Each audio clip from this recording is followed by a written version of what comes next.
पुढची बातमी आहे पुण्यातून। खरं तर उपमुख्यमंत्री अजित पवार यांचे पाहणी दौरे गेल्या काही काळापासून सातत्यानं गाजत आहेत आणि आज देखील ते पुण्यामध्ये पाहणी दौऱ्यासाठी गेलेले असताना संतप्त पुणेकरांचा सामना त्यांना करावा लागलेला होता। एका महिलेने त्यांच्याकडे तक्रार केलेली होती की म्हणजे वाहतूक कोंडीबाबत।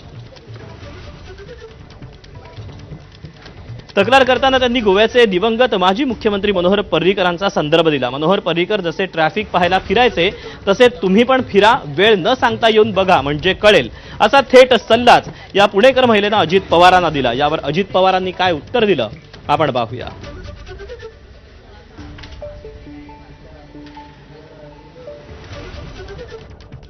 होप्स आहेत त्याबद्दल काही शंका नाहीये, पण सर पर्रीकर सर जसे दिवसा कधी फिरायचे तर तुम्ही कोणीतरी तुम्हीच राहतात, तुम्ही कधीतरी ट्रॅफिकचा टाइम जेव्हा असतं ना तेव्हा कुणीतरी यायला पाहिजे। असं नाही की माहिती नाही असं होऊ शकत नाही।